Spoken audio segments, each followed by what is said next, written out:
This episode of TorgyTalk is brought to you by Fat Candle Company. Yeah, that's right. You hear me talk about it every week. I burn a fat candle every single episode. It's a great product. They're candles inspired by men's cologne. So if you like men's cologne, you're going to love these candles. I love these candles. My wife loves these candles. You guys got to go check them out. www.fatcandlecompany.com. And if you stay tuned towards the end of the episode, I'm going to give you a special discount code that's going to save you 10% on your order. So yeah, like I said, go online, www.fatcandlecompany.com. Go check them out. All right, everybody, welcome back to TorgyTalk. I'm your host, John Torgerson, along with my co-host and producer, Jack Man Johnson. And today, our special guest is Kyle Allen. Thank you for joining us, man. Appreciate it. My pleasure. Thanks for having me on.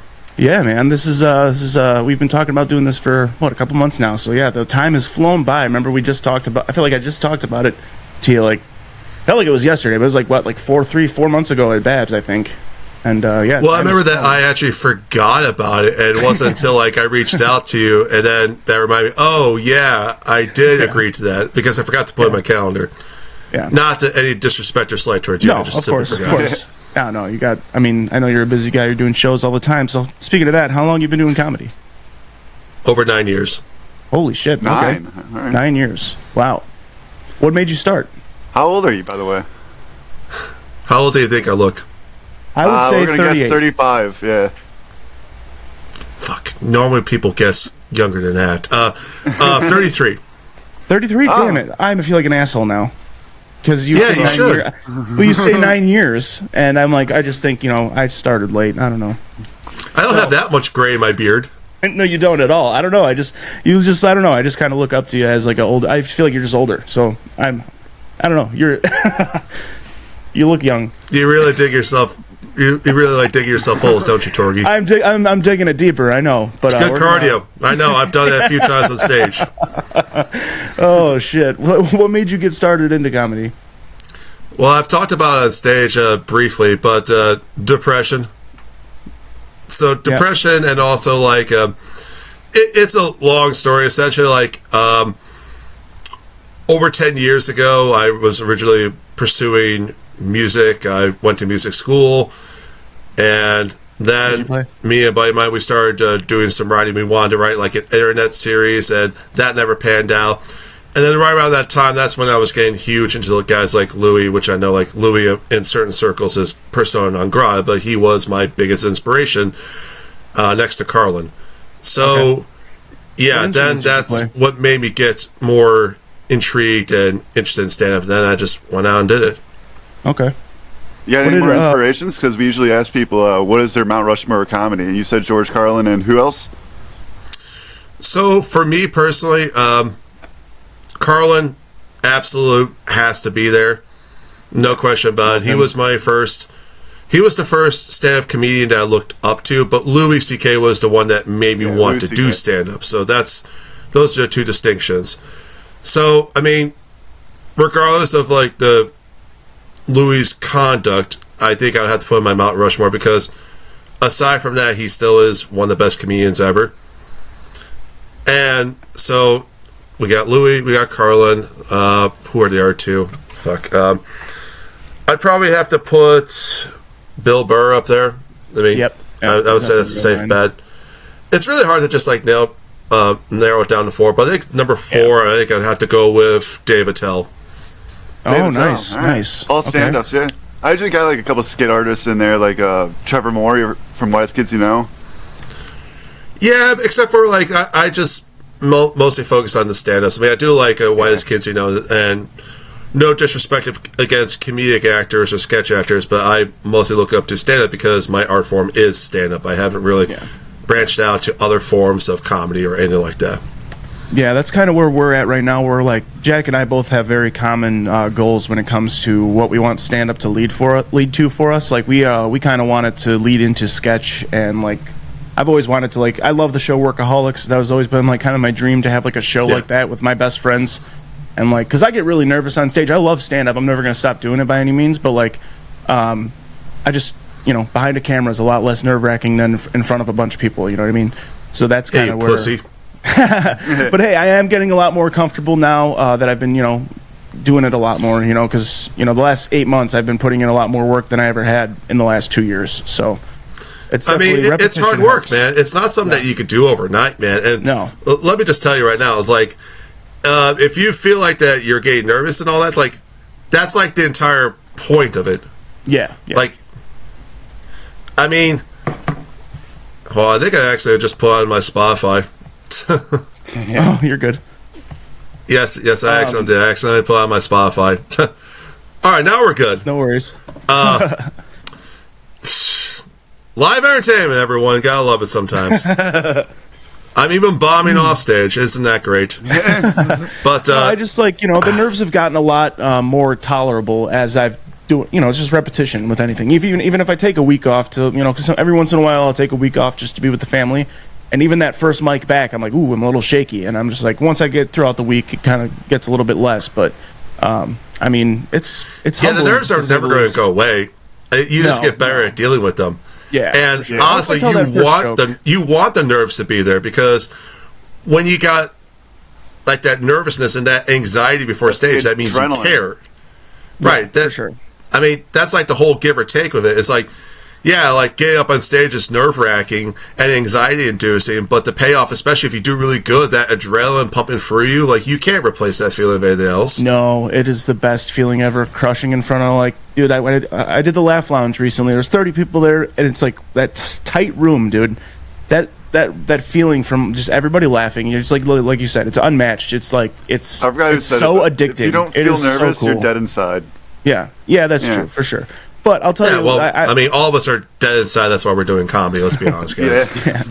Well, like, I've literally had my Apple Watch go off at, like, and say, like, my heart rate's over 120. Like, chill out, man. Like, you're dying. I'm like, I'm just going and I'm going to go tell some jokes. That was at an open mic when I first started. It doesn't happen too much anymore. But, yeah, I used to get fucking really nervous. And then I'd tell the first joke, get a laugh, and I'm like, okay, we're good. You're good. Chill out. So, it's definitely humbling, to say the least. Are you doing comedy full time now? No. It's, What do you do for? I mean, it'd be nice and all, but I still have a day job. But it does help me, give me some flexibility. That way, I do comedy evening. That's like the one thing that I prioritize. I mean, whether it's foolish of me to do so, is that make sure that I have enough evening time to do comedy, whether it be open mics or doing shows or so on and so forth. Yeah, what's your trade? You're doing a lot of shows. I know that, right? I mean, you're got at least a show a week, probably, right? At this point. Trying to. And to answer Jack's question, I think I'd rather just keep the day job, Fair enough. I mean, the ultimate goal is to get rid of the day job, right, and just do stand up full time, I would assume. Of course. Yeah, of course. Yeah, that's the goal, man. I mean, I don't like working for the man myself. I would love to do this podcast, and stand up would be a plus too. But like, I get it. So yeah, I mean, I hope. I mean, you definitely put in the work. So I mean, I just feel I feel like that's the only thing that really makes or breaks a comedian, is just stopping or not. I mean, obviously, if you're bad and you're just continuing to do it and you're not continuing to get better, but you're obviously a good comic, so like obviously it's just only time will. I feel like if you just don't stop, it'll eventually happen. I would think that's how I view it, statistically speaking. Like with podcasts, that's why a lot of podcasts fail, because they stop. I mean, obviously content could be shitty too, but I mean, our content's getting a little bit better, and hopefully, I'm never gonna stop. I know Jack is always trying to quit on me. Nah. What the fuck, Jack? No, he's a great teammate. Things have gotten better. The content has gotten better with old Jack, man, over there. I feel like I'm helping, putting a lot of my skills into it. Yeah. No, don't quit. No, we will never quit. This is, like I said, this is so much fun, dude. And, but yeah, so stand up 9 years ago. So you were what, 32 or 22 when you started? Or, Jesus, 24? I'm fucking bad at math. I mean, I was 24, but... 24, Jesus. I mean, sure, we'll go with that. Started at 22. Anytime when people think I'm younger... Anytime that people think that I'm younger than what I really am, I'll just take it. Fuck it, I don't care. So, what were you doing? Were you in college at the time when you started? Or did you go to college? I did go to college, yeah. And that was after...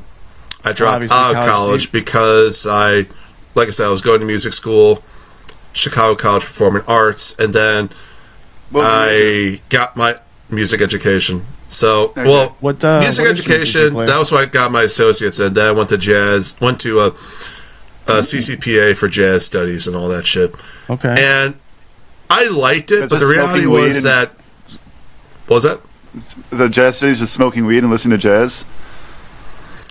Surprisingly, no. There definitely was that element to it, but there was also, like... you were expected to be at the school, basically 5 days a week. They want... Yeah, no joke, it's not like certain college classes where you just kind of, like, come in, drop out. They expect you to be there like a full school hour, sort of like high school thing. Okay. But by the time that I started doing comedy, I was dropped out of college around that time. Okay. Were you a multi-instrument musician, or what instruments did you play? Or did you just study music? Okay, guitar? Hell yeah, fuck yeah.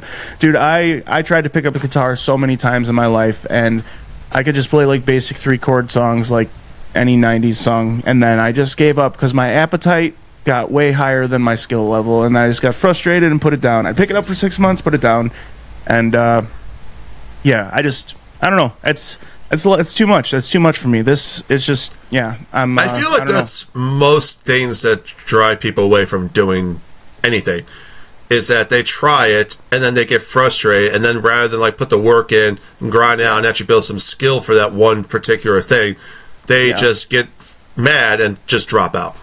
You'll see it with music, you'll see it with comedy, you'll see it like all types of things. Dating, even like people are even dropping out of that.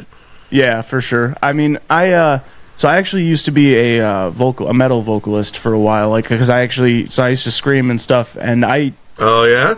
So yeah. So I was in a band. I was in a band for a little bit. Like we didn't really do any shows, but like we were, my friends wrote the music, and then I'd help write the lyrics, and I wrote like a couple pretty good songs, but like I just felt like I wasn't contributing, and then like I just felt like, when you're not doing anything musically, it's just like weird. You're ever just sitting there while everybody's writing the music, and you're just like, I'm just gonna try to write some corny ass lyrics, and then the lyric writing, is just way different than like obviously writing a joke. It's just like, dude, you have to, to be able to write catchy lyrics is so much different than writing a joke or something like that. You know what I mean? Like it's so much different than you can't be too cliche, you can't be too corny. You know what I mean? And it's just like music is just a whole. I have such a high respect for musicians just because it's such a. How many songs have been written? You know what I mean? Like, how many chord progressions can you make? There's infinite, but at the same time, it's like at some point, everybody's done that chord progression at some point. Music. I respect the shit out of music. Well, it's because a lot of people now. Well, a lot of people. The trap of creativity is that the adage that everything is infinite, that there's so many ideas out there. That is true, but the thing is that a lot of people are still basing their ideas off of their influences. So a lot of their creativity is influenced by other people. So there's a lot of ideas out there, but we're also kind of limited in our scope just because of our influences and who we grew up like idolizing or listening to. Right. So that applies to music, that applies to comedy. We are limited by our influences, and I think it's like more important to try to branch out, try to have an open mind as much as you can. Yeah, for sure. And look, we are all like predispositioned to think in certain ways. So, but still, like it's best to try to view things through an open lens. So we talked about your comedy influences. What are your music influences? Well, I listen to metal. Yeah. I studied jazz, but I studied jazz, but I wasn't jazz and metal have so much in common, like music. No, they don't. No, they don't. The drums, they don't. I thought the drums did. No, they don't. No, okay. And it's not because the sonic. It's not because of the sonic differences. It's just the whole vibe and mentality and mindset between the two styles of music that are so completely different. Jazz is firmly focused on improvisation. That's like the most important, crucial aspect of jazz is improvisation. Okay. And metal actually has more links to classical music than jazz. Okay. In a sense that it's all very structured. There isn't much deviation from the form of the song. The song is expected to be played exactly as it is. You're saying like as far as like verse, chorus, verse, bridge. Yes. Types. Okay. Yeah. Okay. Breakdown. Now that being said, like metal can have some jazzy influences, but metal is not jazz. They're two separate styles of music for a reason. I just always have heard that jazz drummers thrive when they switch over to metal. Well, those chops, because those are very demanding and highly physical chops that can transition over to metal. That being said, though, is like a jazz drummer's feel is going to be different from a metal drummer. Jazz drummers, like they like to dabble with textures and dynamics, while metal drummers is about getting as much power from the kit as much as you can. Okay. Yeah. So there can be a transition. I've seen it. But I've also seen some jazz drummers try to approach metal songs. They don't really know what to do. They try because they're more well-versed in like bebop or swing or something like that. Right. So when you say you like metal, like that's a pretty broad statement. What it is. Name some bands that you like. I mean, it's kind of hard to think right now, but it's like my favorite band of all time is Beartooth. I mean, that's metalcore, I guess. Yeah, very good one. Yeah, I like Beartooth. Yeah. I can tell you my favorite album of the year so far, probably the new Whitechapel album. I think it's great. I have not listened to it. But I don't just listen to metal. I like all kinds of music as well. I mean, punk. I mean, I've studied jazz, like rock, and do you even like mariachi music, country? It depends. Because I remember I went to an Argentinian wedding about a few months ago, and they played a lot of that Latin dance music, like mariachi stuff or whatever. Shit's fun to dance to, man. That stuff gets you going. I'm not much of a dancer, but like that music will get you going. Oh yeah, that shit's really good, and they always have a fucking blast playing it, dude. Dude, especially if they play Suavemente by Elvis Crespo. It's once they play Suavemente by Elvis Crespo, it's off. That shit slaps. So speaking of like those types of bands, man, I keep hearing the rumor that Warped Tour is going to come back. Did you ever go to Warped Tour when it was a thing? I didn't, sadly. No? Oh, and I regret that. I really do, because when I was growing up in high school, I was like, pure metalhead, type. And at the time, we're pretty Warped Tour, that appealed to like listen to the same shit. Yeah, probably do. Warped Tour mostly appeal to pop punk and emo, which, of course I like that stuff now because I've branched out and I've gotten past my biases. But back then, I didn't like that stuff. I like Fall Out Boy, like, as great as they are, I fucking hated them back then. That's just the truth. I didn't really listen to them either. I started liking them a little bit more past like 21. I didn't really care for them at all at high school. Yes, same here. Maybe that could just be me getting older and me being nostalgic for a time long gone. Or it could be that just since opened up and then I've just digested more music, so now I just have a wider palette. I would agree with that for sure, because there's a lot of songs that I didn't really like when I was in high school that appeal to me a little bit more just for the nostalgic purpose of it, for sure. Yeah, but dude, that being said, Crunkcore still sucks. Yes, for sure. I'll agree with that 100%. Yes. They were ahead of the curve. That never grew on me. Yeah, they were ahead of the curve in the sense that they did something different. That being said, it just wasn't good, and I don't think it was trying to be good. Yeah, I think it was like almost intentionally cringy. Does Korn count as that? At Crunkcore? No, that's new metal. Okay. Yeah. Well, they do like breakdowns and stuff, but no, I know they're considered new metal. Crunkcore is like you're talking like rap goes metal pretty much, right? Yeah. Yeah, Crunkcore essentially was more rap than it was metal, because they would have like the rap beats and the hip hop beats and all that shit, and then you would have like these cringy emo kids just screaming over it and like trying to rap over it. Yeah. So there wasn't really like too much rock or metal instrumentation. It was mostly hip hop instrumentation. So now I think Falling in Reverse has actually made that into something really good now. I don't know if you listen to Falling in Reverse at all, but like they have taken that and like made like that rap metal type thing. But like Ronnie Radke's like fucking really good at rapping. He's a really good vocalist. I love Falling in Reverse.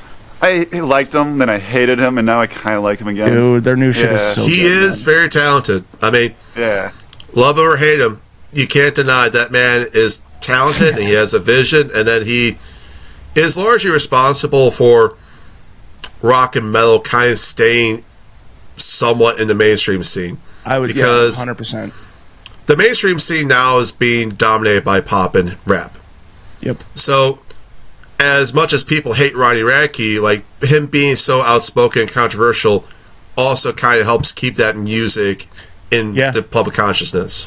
Absolutely. Yeah, I would agree with that 100%. So it's a damn or be damn situation.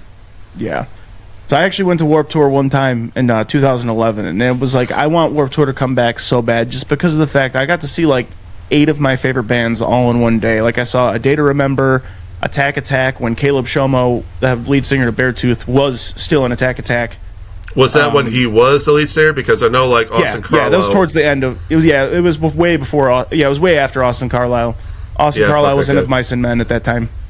So so I saw Of Mice and Men, and that's Shaylee Bor, or no, that's you're talking Johnny Frank. That's Bill Murray. That's his band, Bill Murray. I don't know if I love Bill Murray, dude. That's why I fuck with him too. But then I saw like What Was Me. Then I saw with Tyler Carter. Yep, and then I saw. Of course, Tyler Carter got outed for grooming allegations. So. Yep, of course, and then his new band. I forgot what his new band's name was. Issues. Yeah, Issues. He fucking fucked that up. That was a great band too. They were really fucking. They definitely had some funk or jazz influences behind them. They tried to blend metal with pop. Yeah, it was. I liked it a lot. My wife likes it a lot too. Then I saw Asking Alexandria, Devil Wears Prada, Miss May I. We Came as Romans, all in one fucking day, dude. It was like so much fun, and I moshed through all of it. And dude, I just love metal concerts so much, dude. Especially a festival like that. It was just out of this world, and I hope it comes back just for like. That's just the best way to see music, in my opinion. You know, you go to a 20-minute set, you run to the other side of the fucking venue, and you go to another 20-minute set. You can see, it's What's so the best cool. band you've seen live? Like the best experience you've had seeing a band? Me or There's a few. Well, first of all, I think the best one was the Rolling Stones because I took my mom to see them, and then she never saw them. They're her favorite band, so that's probably the best show because I actually felt good about myself for doing that. It was a great show, but like it was more so that I did something good for someone that I cared about. Yeah. So I would say that that's number one. That's awesome. Yeah. Yeah, and then like the other shows. I remember seeing The Prodigy at Riot Fest 2015, and that was still like one of the most amount of fun I've had at a concert since then. Hell yeah. The Prodigy was great. I remember I was really looking forward to seeing them again when they were supposed to play a Chicago open air, but then Keith, the vocalist, killed himself. Fuck. So that was very unfortunate. And then, like, another concert experience I hold in high regard was when I saw Sigur Rós. I don't know if anyone's familiar with them. Icelandic post-rock band. Not only do they sing Icelandic, but sometimes they sing in gibberish they call Hopelandic. Is it heavy as fuck? Icelandic? It's not a metal band. It's not metal. It's very, like, very shoegazy post-rock. The lead singer sings in falsetto and he plays guitar with a bow. I can't really recommend it to most people. Yeah. It is interesting, but it was for sure.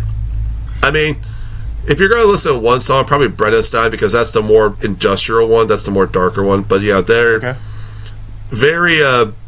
It's not heavy. It's not like dark or anything like that. But it's good stuff. Cool, hell yeah, Jack. What's your favorite musical experience? Seeing Slayer and getting like pushed all the way to the front row and then having the pyrotechnics basically flame over the entire crowd and then seeing like 3 people I worked with there. It was just, I don't know. Hell yeah. Felt magical. Yeah, and then him saying like, it was at open air. You never been open air festival? Basically, they had like a ticket thing where you had to get a certain pass to get to the pit. Yeah, because there's a divider in the middle. You can get GA or front GA. It sucks. Are you talking about the parking lot? SeatGeek open Stadium? Air, which year? Yeah, I went 2019. Or mine was 2018. System of a Down was there. Yeah. No, I went to the one that System of a Down and Tool were at too. I don't think Tool was at the one I went to. I think Tool was the next day. Right? Mine was Kiss, Ozzy, Clutch, Slayer. Fucking Rob Zombie. Because when I went, actually White Zombie because of the fucking guitarist was there. When I went in 2019, it was supposed to be Code Orange, but it got rained out in the beginning, so Beartooth opened. I remember that. Then it was Knocked Loose. Yeah, and then Knocked Loose, I think, was there, and then Meshuggah. Well, it was Knocked Loose. And then... Go ahead. It was Knocked Loose and Code Orange and Vane that were supposed to be playing. Yeah. But then it got rained out. So then, like, Knocked Loose and Code Orange had to do a pop-up show at Metro that started, like, at midnight. That's what it was. Okay, I remember. Yeah, we did. And I remember, like, the first band that night that ended up playing when the rain settled down was Beartooth. And then it was Meshuggah. So I actually... Ghost. The people that we were, like, that we parked right behind, okay, this guy, his name is Truly. I still know him to this day. He had this fucking giant-ass, like... Uncle Sam top hat on, like that you could get at a carnival. Okay, so you could see him from a mile away, shirt off, big dude, and like at the time I was smoking weed, so we exchanged weed for beers, and like we were just hanging out and talking whatever, and then like he ended up going in line because like we were sitting in the car because it was fucking pouring, and then he ended up going in line, and then like he got to the front of the line. The only reason I was able to see Beartooth open is because I was like, "Yo, Truly," he's like, "Yo, dude, I saved your spot." And we ran up there, and he saved our spot. And literally, as soon as we got into the venue, and I was buying my beer, Beartooth started playing Bad Listener to open it, and I was like, "Fuck yes!" And I ran to the. That's a magical moment. I was only at the GA where the split is. I didn't have the front GA, and so I ran all the way to the front, and dude, I was just the best fucking time of my life, dude. And then I'm not like a huge Meshuggah fan or Ghost. I don't like their music, but they do put on a really good show. But System of a Down, obviously, as you know, was fucking fantastic. I would love to see them live. Dude, they played like every song in their catalog, dude. It was insane. It was like a 2-hour show. Yeah, it was a great set. I've seen them twice. The first time was Mayhem Fest 2015. Ooh. And that was the most uncomfortable concert experience ever because, like, before that weekend, it rained, so the park was just covered in mud. Like, there was not, like, a piece of dry ground to save your goddamn life. It was just muddy and miserable. Where's Mayhem Fest at? What was that? Where's Mayhem Fest at? Oh, it was Riot Fest. Sorry, did I say Mayhem Fest? Oh, yeah, you did. Riot Fest is Chicago. Okay. Chicago, right? Yeah, Riot Fest is Chicago, so Douglas Park. Okay. So, yeah, like, it was completely drenched, completely muddy. And then the stage where System was at, it was the muddiest part of the park. And of course, like, everyone was piling in to see System and Down. It was packed beyond all belief. And this was before Astroworld, and before people were becoming more mindful of crowd killing and so on and so forth. Yeah. And then there was mosh pits breaking out, and System had to stop the set because people were getting trampled, like, near the barricade. Yeah, that's... So, the second time seeing System was a lot better than the first, that's for sure. Yeah, okay. Yeah, I think my favorite ever experience at a concert, though, was on a Wednesday. Me and my buddy and my brother-in-law drove up to Oshkosh, so 3 hours away, to go see. It was Bad Omens. I just started listening to them, so I'm really into them. They're fucking kick ass. And then Beartooth was the middle band, and then A Day to Remember headlined. And dude, it was the Beartooth got so loud. I think it got to like 160 decibels in the back or something crazy like that. Like, it was just insane. It was such a good concert. And it just because, we were like, we were stage right, probably like 7 rows back. And it was just the best fucking show ever. And then when A Day to Remember came on, dude, it was an hour and a half, and it was fucking great, dude. They have such The Day to Remember puts on a fucking fantastic show. I mean, they've been doing it for 25 years, That was so much fun. I still have yet to see Day to Remember. Still have yet to see them. Dude, they're so good, man. They're so good live. What do you think of the new stuff? Exactly. I mean, it's hit and miss. Yeah. Feedback is good. Like, I feel like every other song they release has been good. Their last album, there was some heavy hitters on it, like that Last Chance to Dance or whatever. That one's a fucking good one. And then I think their last really good album was I didn't care for that one. That one was their last really good album was Common Courtesy. I think was their last really good album. I mean, I grew up on Homesick, dude. So like that's my favorite A Day to Remember album. I think that's like what, 09? I liked the first album. I forget what it was called. It's like, of course, like all these like metalcore bands like had these like intricate like album names. So I forget what it was called. I'll pull it up. I'm looking it up right now. This is incredibly amateur, and of course I'm not having great. Let's just say the first album. Fuck it, the first album. I like that one. because it's very heavy and raw. And their name was Treason, right? Wasn't that their first one? Or it's either that or For Those Who Have Heart. Yeah, that's that's 07. That's okay. So For Those Who Have Heart, on the Panhandle. That was a fucking great song. Yeah, good stuff. That was my weight room song in high school. Objectively, those albums nowhere near as good as Homesick, but do have a soft spot for those. Yeah, for sure. I got a hard on for it. Nice. You got a hard on right now? Yeah, he's not even wearing. He stood up earlier. He's in his boxers. Good. Keep it down. I'm not even wearing pants. Yeah. Good. Keep it down. Oh right. Shit. So you run a show in Lake Geneva, right? Yes, I do. How's that been going for you? It's been going good. This is my first year running it, but it's a wine shop called the Bottle Shop, where they have a theater attached to it. Oh, okay. That sounds fancy. I like Lake Geneva. It's a very good city. Yeah, that's right on the lake, or like near it. I mean, it's all rich people. It's near the lake. So. Near the lake. Not quite on the lake, but it's near. It's like a block away from the lake. I'll talk about. I just got a gig near the Lake Geneva area. Not like a job, like an actual job, I should say, not a gig. At the Abbey. Yeah, Abbey Resort. Sorry. Fuck you. But my bad.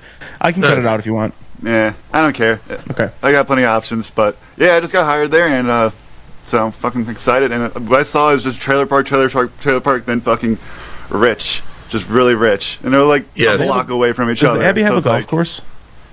Nah, I don't think so. Yeah, I didn't think so. Yeah, it's boating. Gotcha. Yeah. To be perfectly honest, I wouldn't know because I just go to the venue where I have my show, and I don't really explore the town all that much. Yeah, fair enough. Yeah, I don't know. Lake Geneva's a really good town to go drink in. It's a fun one for sure. Yeah, I'll take your word on that. But as of like the last 3 months, I quit drinking. So. Oh! In the last 3 months. Yeah. Fair enough. Yeah. It's hell. But no, that there are benefits to it. Yeah, absolutely. So comedy. I know we've been talking about comedy. I like how you did that. Yeah. Like opening up the gates. So I know you've done Zanies a few times, right? Yeah. How many are so? Okay, so I don't know. I've been obviously I'm only 2 years in now. And how long was it before you got into Zanies? Because I've heard people sometimes it takes them like somebody like Zoe Dodson. I think she was like within a year she was in there, right? I mean, like, so there's like that, but like I know it's taken like Manny Petty told me it took him like. Or we can start from the beginning. There, like, you know what I mean? Where was your first open mic? Yeah, that too. Yeah. Should have stopped me when I fucking first started talking, you bitch. Yeah, I don't feel comfortable like throwing like a. Yeah, I wouldn't feel comfortable throwing a Booker's like info out like that, or like. Well. But anyway, so to answer your first question quickly, I held off on doing Zanies for like a few years because I always held Zanies with high regard, and I wanted to make sure that I was ready to do it. And that's why I laid off because I was like, that was earlier in my career. So that was about like several years. But now I'm at the point where I have a pretty good relation, at least with the Old Town, where I've done that pretty frequently. Okay. Yeah, I've learned throughout the last 2 years. Like I said, I emailed him when I was pretty early on, and I was like, let's back off for a second because that is, part of my like dream would be to perform there, and I want to make sure when I do get there, I'm ready. Well, I mean, it took me a minute to learn that. A club is a club. I mean, of course, like we always like look up to certain clubs like Comedy on State or the Improv with like, that starry-eyed gaze, like that's unattainable. But like, I'm not saying that if you actually do get booked at Zanies, like it takes away. But you are working at a comedy club. I mean, if you've been to a comedy club, if you worked like a few rooms, like the experiences are similar. That being said, it's a great club. They take care of the comics really good, and it's a great vibe. Yeah, I'm just really into like the history behind all the people that have performed there, and I'm just like that's like once I started doing comedy, and then once I saw my first show there, I was like, oh yeah, this is like my goal. Like that's where I don't want to say once I've performed there, I've necessarily made it by any means, but it's like that's like the goal. That's what I've been that's what I want to strive for is to get up there, be able to tell like I've been on this stage to do roast. I did roast battle last August. Didn't go that well, but I'm gonna be doing it again against Jack here in May. But we're gonna be doing it at Rosemont. Oh, I finally got a date, so it's May. Yeah, it's He doesn't May. tell me anything. She doesn't. No, he told me last time on the podcast. I literally told you yesterday. Now I finally get a date. I told you yesterday, May, but whatever. So anyway, I wasn't listening. I would like to get luck. up there to do my own material. Yeah, thank you. I want to do my own material. You know what I mean? Like I want to. I mean, obviously a roast is my material too, but you know what I mean. I want to get up there and do my act. So that's kind of been my goal. And like I said, it took me a minute to kind of learn. That I'll get there when I get there. When I'm ready, it'll come. You know, it's just like I have to be a little bit more patient, and it's definitely been humbling for sure. Because I asked for advice for a lot of other comics. You know, I'm like, hey, what? They're like, it'll come. Just be patient. I'm like, okay, and it's coming. But I'm gonna be patient, especially for something like Zany's, especially how much I respect the venue. I'm just like, I'm not gonna be that guy that's sending fucking an email a week, you know? That's not me. I mean, I would say send it every 2 weeks. Every other week. You think so? Every Really, 2 or 3 though? weeks. Like, I just don't want to think like I'm just hitting my 2-year mark literally next week. So it's like I have a fucking really solid 10 minutes right now that I can guarantee I could do it there easily. Not easily, but like I'm confident with that 10 minutes. If they asked me to do 10, I'd be like, absolutely. But even if they said like, hey, do 5, I'd be like, even more comfortable with it. Like, you know what I mean? Like I'm confident with my material to do it there. I don't want to just keep I don't want to seem like I'm like annoying. You know what I mean? I don't want to just email. Like, all right, this guy won't stop. I don't want to get booked out of avoiding more annoyance. You know what I mean? If that makes any sense. I get it. But at the same time, though, it's like that type of mentality, and this is something I struggle with myself, too. It's like, we think these things, and it unfortunately stops us from actually pursuing something that we actually really want. Sometimes you just gotta go out and ask for it. Now, there is a threshold to how annoying you can be. Make no mistake. So, like, emailing a booker every day, doing psycho shit like that, that's not cool. Right. But like reaching out like every couple weeks, it's fine. I mean, if anything, working comics they do that. A booker is used to that type of thing. Right. Yeah. So and I also understand that I'm not the only one emailing. He's getting people are getting thousands of emails exactly if they're booking people. So like, I know it'll come eventually, just with time and the more shows and more word of mouth. Eventually, that stuff I feel like works a lot more than the clip does. Sometimes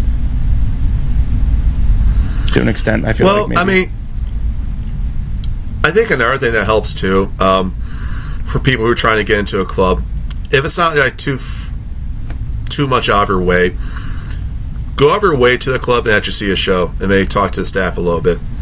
Yeah, and then kind of get the vibe for the room, and then maybe like find out like who's booking and all that, how to get into the club, and then that way you kind of set like a connection, at least an initial connection. Yeah. I mean, because I'm always trying to, especially recently, support more shows that are not. Because I always go to Zany's. Like I'm going to Zany's on the 31st with Jack to see Ryan O'Flanagan. So like I'm always going to Zany's to watch to support shows there. But I'm also like recently we've started to branch out and like not always. We're trying to start going to more like we supported Nick Hannick and Ron Bloom's show last week, that Laugh Madness. We saw the first round last week. Yeah, that was a really fun show. And I always try to support shows around here too. Like I was going to go to Denise Medina's show in Round Lake on Thursday last week, but my back has just been out of control recently. So Denise just did my show last night. Yeah, no, Denise is awesome. She's supposed to come on the podcast here pretty soon. She said she wants me to do her show soon too, so that's pretty cool. She's great. Like I said, I feel like that's a really good thing too that producers like seeing is just comics going out and supporting their show.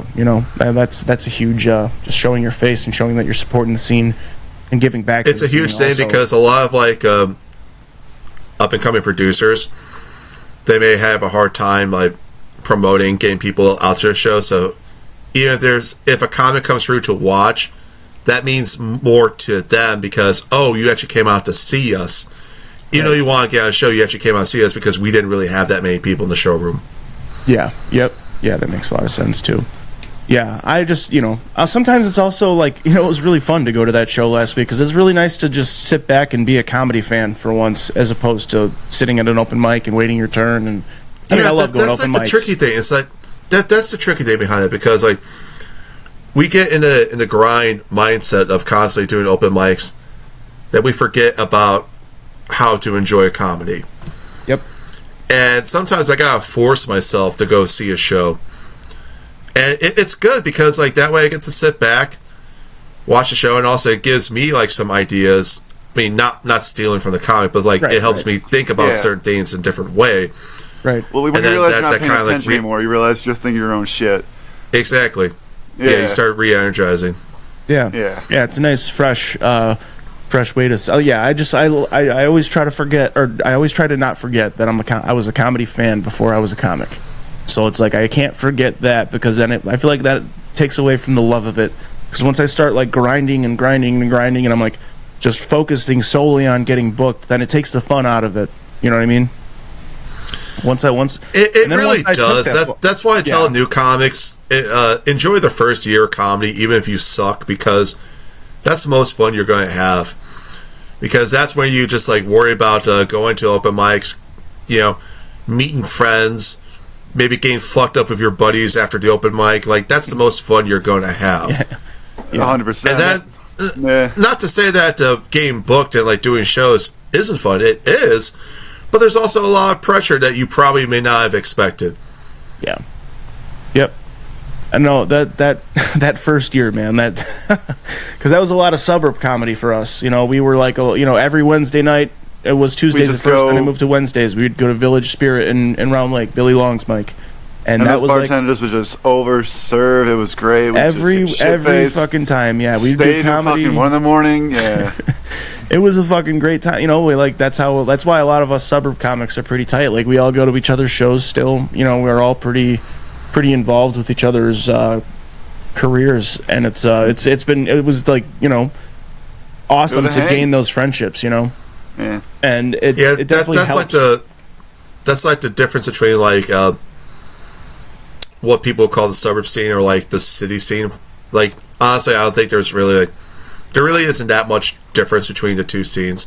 But one thing I will say is like when you're coming from like a suburb scene, it's smaller, so it's a much more tight knit community because there's less people. When there's less people, it's easier to keep track of everyone.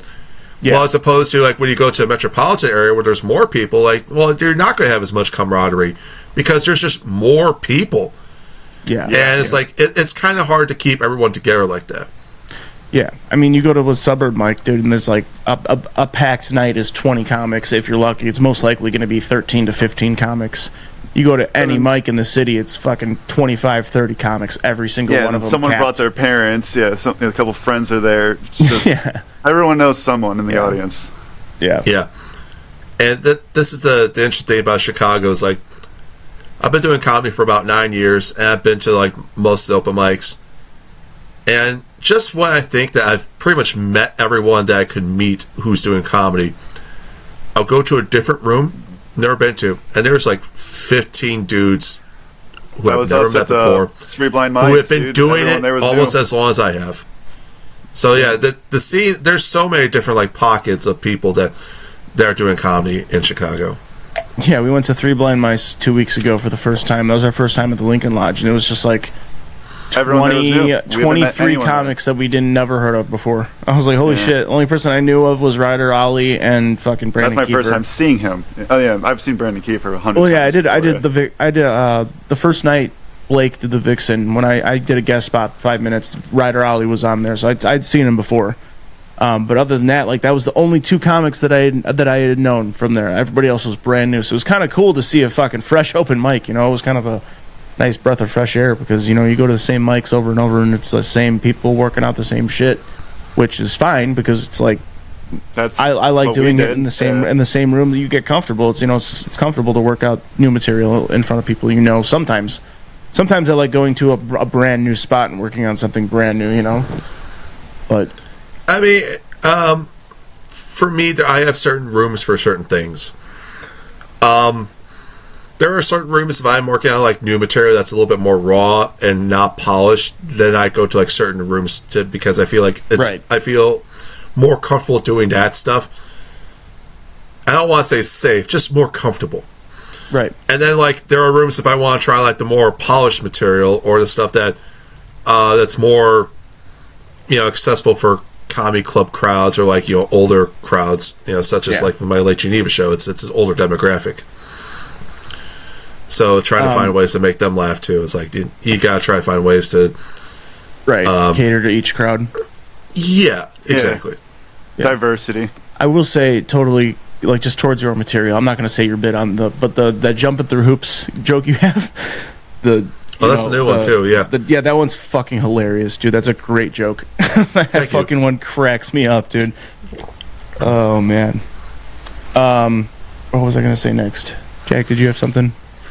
Jack, I remember you asked me where I started doing comedy. Yes. Thank you for remembering. It was September 30th, 2015. It was at Riddle's Comedy Club in Ulsan. Oh, shit. Oh, yeah. We just hit Riddle's Club. Yeah, that was twice now we've done it because it's so fucking far away for us. It literally took us 2 hours to get there each time.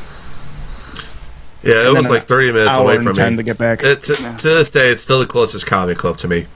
Really? Oh. That's the furthest one for us. Yeah. So where are you at then? I live in Matson, Illinois. So that's south suburbs of Chicago. Okay. Oh, yeah. Yeah, see, LSIP is, that just 294, all that construction just fucks us the whole way down there. So it's, I love going to it too. It's a nice, I like Sedmore and Smitty. They're really fucking cool. The first day we came, it was like negative something out and like the fucking heat was broken. So everyone had their jackets on. It's not the first time that's happened over there. I'm going to tell you. And it was. I've never been to a room that has a working AC, so I mean, it's. It was fun. We had a fucking good time, and then they're like, "Hey, come back again." We're like, "All right, yeah." So we came back the following week, and then we're probably gonna go back. Excuse me, here pretty soon. Just it's so far. It's like 2 hours to get there with traffic, and then an hour and 10 to get back. Do you guys ever go out to the Wisconsin rooms? We've gone to the Comedy Cabin twice. We still gotta hit open. What's it? Joking with Jackson's. We've done that one a couple times. Daniel. Laugh and no.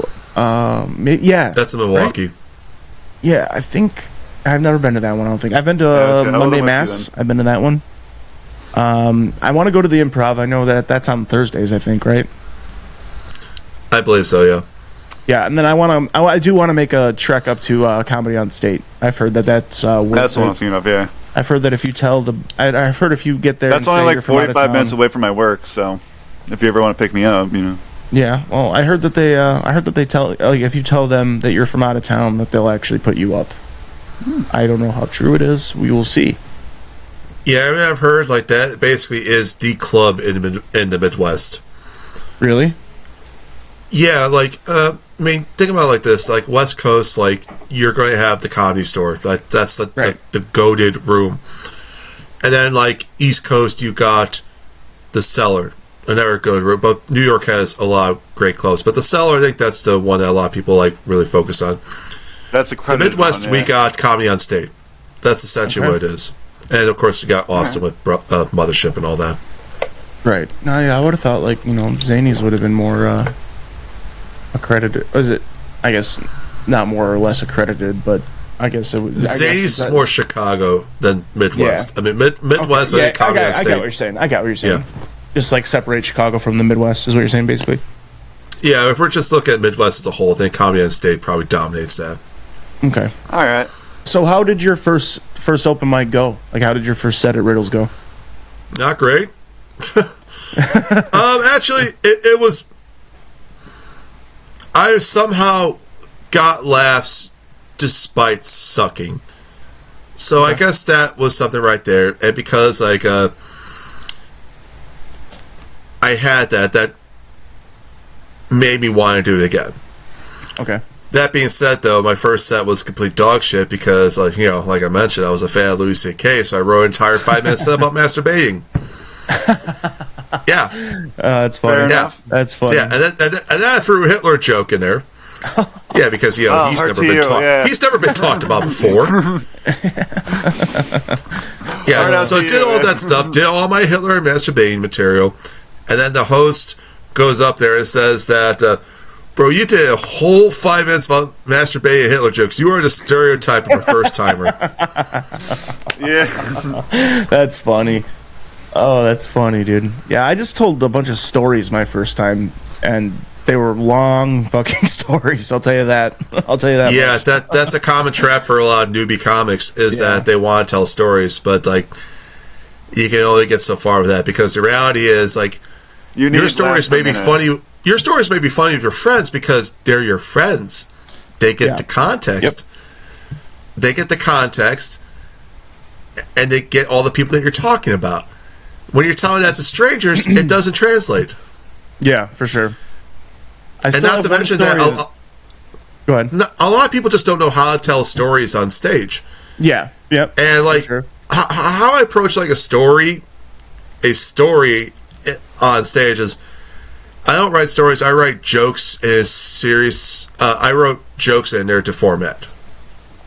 Okay. What I mean is like I believe Christopher Titus does this, where he'll just write out a story, and then he'll find a way to like put punchlines in between. You want to try to get as much punchlines as you can out of a story. Right. Yeah, laughs per minute. Oh, yeah. Yep. Yeah, so that's what I've learned that over the past, 2 years about, I actually tell one story that from my first set that I actually still tell to this day. It's actually my opener right now. I still have a joke for my first time I ever went on stage. I still have one joke I still use because I've made it work. I've had like maybe two or three that I still tell that are from my first set, and it's like, but I learned to shorten them. The story that I opened with used to be 3 minutes long. Now it's a minute and a half with a laugh every like 10 seconds. So I learned how to punch it up. I learned how to tighten it, condense it, trim the fat, and it's like now it's funny. So it's like it's like sideways to it too. It's a difference between having a funny story and then making it a funny story in front of It's like it's a total. Obviously, that's what you were basically saying. It's a different aspect. It's different approach to telling a story on stage. It's a really cool way to tell a story actually when you learn how to do it correctly. Now that you guys mentioned it, I don't think I retained anything from my first year of doing stand-up. No? We're still only year 3, so I mean, we remember everything we do. So like, to my knowledge, I think you didn't learn anything, or like you just don't remember like much from it. What I mean is my material for my first year I did not retain. Okay. Gotcha. Like my material, I probably could have phrased that better.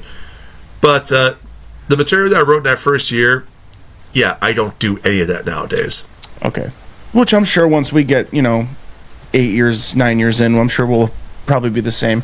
Because those are still, we're just starting our 3rd year, so it's like those obviously that's like a lot of our material is what we started with. I mean, I probably right now in my 10-minute set I only tell one joke that that opener, that story is one that I tell, and then that's about it. The rest of it's been newer stuff that I've written over the past 6 months to a year. And chances are, the more that you keep doing this, say you get to like year 5, you may look at the stuff that you had in year 3 and thought, "Oh, this is dog shit. I like this stuff better." Right? Because you have to grow. Mm-hmm. You gotta grow, and your material has to evolve with you. Yep, for sure. The truth of the matter is, there are people who will try to tell the same jokes years later that they try to tell it the same way that they did when they first did it. Right. And I don't think that's a great approach. Mm-mm. You gotta evolve. You gotta change something. You gotta make it seem more relevant because, I mean, comedians, what we're doing is we're essentially like crafting an illusion that we're thinking of all this on the fly. And you want to retain that type of spontaneous nature that could come from like a regular conversation, but you want to convey that on stage. Right. Yeah, I never really even thought about it until you really said that's actually, I mean, the majority of deliveries from experienced comics looks like they are coming up with it on the fly because they're so natural with it. And I didn't even really think about that. Unfortunately, that's the reason why I feel like that stand-up is by and large, one of the more disrespected art forms because most people just discredit it, thinking that we're just simply talking on stage. They don't really see the artistry or hard work that goes into what we do. They just look at that we're just like thinking of stuff that we're just coming up with stuff and just improvising on stage. Like, no, it's not the case. There's a lot of craft that goes into it. Yeah. And a lot of failure that goes into it to make a joke work, you know? And that's Absolutely. another thing, like you were saying, evolving with your material. You know, I've taken, like, you know, premises that I, you know, maybe tried once or twice on stage that didn't really work, and then, like, now that I'm more experienced with joke writing and stuff, I'll like, revive a joke. Like, I had a joke about VR porn that was not that good, and now it's actually in my 10-minute set, you know? Which one? When I said, well, I don't want to burn your jokes. I got to describe it, but whatever. Basically, I talk about how the only thing that stays the same is your wife is a sick white woman. Oh, yeah. Oh, yeah. I'll use that. I'll use that next time for you. Okay. Right. There we go. But like I said, it used to be a bad, like, not that good. It used to kind of sound like hacky-ish. The end of the punchline was just not good. And then I rewrote it, recrafted it, and it's actually really funny now. So it's like I like the fact that, you know, as experience, you know, goes on, you know, you don't have to completely throw away a premise. You can just you can revisit it and revive it, which is pretty cool, you know. The term I use is called a pog. What's that? Badass white girl. Pog. Oh. Okay. Sorry. Nice. Now we know what your search history is looking like. Anyway, so I've lost my train of thought from. Anyway, so what I was going to say is, like, for me, it's like when it regards to like evolving material. More often than not, it's like it's just taking something that I used to do and just kind of trim out the fat. Yeah. Like, if there's like a certain frame around it, I don't really need to talk about a certain way. I can just get straight to the funny part. Right. And I know that's not really a great way of describing it, but it's like you may be doing a joke in a certain way, but then if you sit back and analyze, do I really need to start with this sentence? I could just cut that out and just make the setup a lot more streamlined and then get to the punchline. Right. Yeah, that makes sense. But then there are certain situations where I do like add like a little bit more setup because I want to make my stuff seem conversational. Again, tying into the whole thing that we're trying to make this seem like that we're thinking all this off the top of our head. So like, right. There's little nuances to it. Okay. What do you think your biggest takeaway from the past 9 years is? I know it's a pretty broad question, but like I'd say, like, what's your biggest? What would you tell someone of our level of what to go through, or what do you expect to go through? Well, I would say the biggest takeaway from the last 9 years of doing stand-up is that maybe my dad was right about trade school. That's funny. Nice. But no, like, my biggest takeaway is that, for one, like, I think the biggest benefit for me is just more so on a personal and social level. And that is, like, I feel like I've become a much better communicator ever since I started doing stand-up. And Same. I would agree my with that. My social circle has grown quite a bit within the last several years, more than I ever could have fathomed ever since I was in high school. Like, I thought I had friends, but I didn't really have that many great friends either. Yeah, so my social network, my connection with people, like, it's grown in a way that I ever could have, more than in any way that I could have anticipated. Yeah, I would agree with that 100% with the just communication. Like, I thought I had a fucking really tight-knit group of friends when I got out of high school and then got in the Army. When I got out, I still talk to 3 friends from high school. One lives in Colorado, one lives in Michigan, one lives over down the road. And it's like, most of my friends are comedians. Like, I hang out with, like, everybody that came out for my birthday was comedians. Like, you know what I mean? That's like that's all I really, like, you know, and I'm glad that I was able to. I used to not be able to fucking talk to people in a bar. Like, I would just kind of just stay with my wife or stay whoever I was with. I would never converse. Now that I'm doing stand-up, you know, you're kind of forced to do that. Otherwise, you're just that lone guy in the corner. You know what I mean? So it's been a nice change of pace. Yeah, it definitely makes approaching people a lot easier too. Yeah. And you were mentioning how like the people you hang out with now are mostly comics. Well, for the last several years, around my birthday, I would schedule a separate party for me and my non-comedy friends, and now I would schedule another party for me and my comedy friends, because they are kind of separate, but I still, cherish those connections. Right. So we are actually coming up here on an hour. So before we get going, do you have any shows that you'd like to plug for the future? Like, you got anything coming up? I mean, I could plug my Lake Geneva show, but I don't really. Yeah, because I would like to support that one. Yeah, no, we're gonna. I mean, we're right there, dude. Like, I will definitely come up and support it because I don't know the name of it yet. I forgot to ask. Lake Geneva. Well, the name of the venue is the Bottle Shop. That's in Lake Geneva. The Bottle. The Bottle Shop. Bottle. Okay. Yeah. Okay. Yeah, my enunciation isn't the greatest. I thought it said I've been doing. I don't know. Well, I've been doing that my entire life. I kind of have a bit of a mush mouth. That's why that's why I have a tendency to yell and project a little bit more on stage, because that way it kind of forces me to enunciate a little bit more clearly. That makes a lot of sense. Yeah. You ever heard the term turtle talk? Can't say I have. Okay, so I talk extremely fast, so I've been trying to teach myself to speak slower using turtle talk, like how a turtle would talk. Yeah, because he does that on stage a lot. He'll talk. I'll be like, hey, dude, your joke was good, but like, you just gotta slow. I know what you're saying because I talk to you every day. But I'm like, you just gotta slow down and because then because then you'll start talking over your words. And I mean, I have to like tell myself to slow down, because like there are moments like if I get really into the act and I get really lost into it, I start like getting excited, and then I gotta slow the fuck down and make sure to try to like make sure that everyone can catch up with me. Right. But yeah, we'll see you at the Bottle Shop. Yeah. So when is the next Bottle Shop show? April 5th. We got Jeff, and Erica Switzer. We'll be busy, I think, that day. We also got one April 19th, and we got one at May 3rd. May 3rd is our last one before we go on break for the summer. Then we come back 19th we could probably make. I'll have to make the May 3rd one because I actually have a show in Milwaukee. I'm doing Alan Salazar's show on the 19th.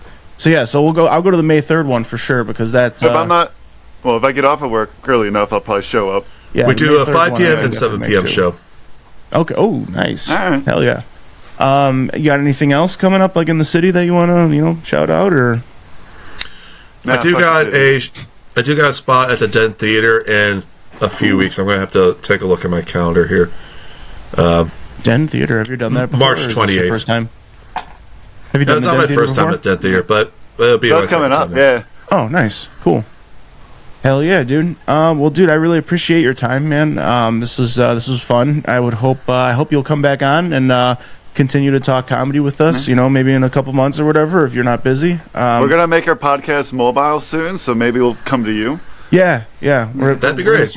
We're gonna start moving it into So I'm gonna actually talk. We're gonna talk to Amy here soon about talking to O'Donnell's, just maybe see like, hey, I can meet up with comics and just record it in the back room or whatever before the gauntlet or something like that. That'd be great too. Because I know Adele pretty well. My family was a fucking regulars at that bar for years. They grew up in that neighborhood, so nice.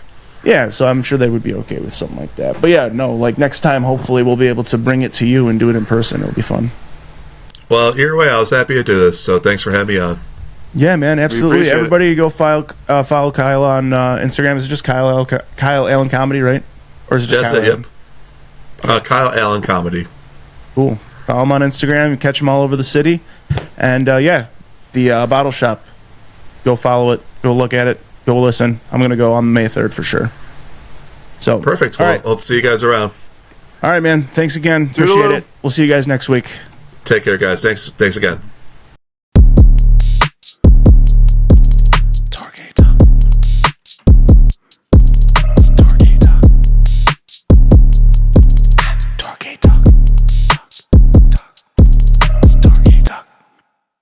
This episode was brought to you by Fat Candle Company. That's right.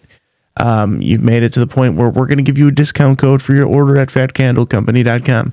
So yeah, go ahead, go to fatcandlecompany.com, use the promo code FATTORGY, that's FATTORGY at checkout, and you'll get yourself 10% off your order. Once again, that's FATTORGY, FATTORGY at the checkout to get yourself 10% off. FatCandleCompany.com.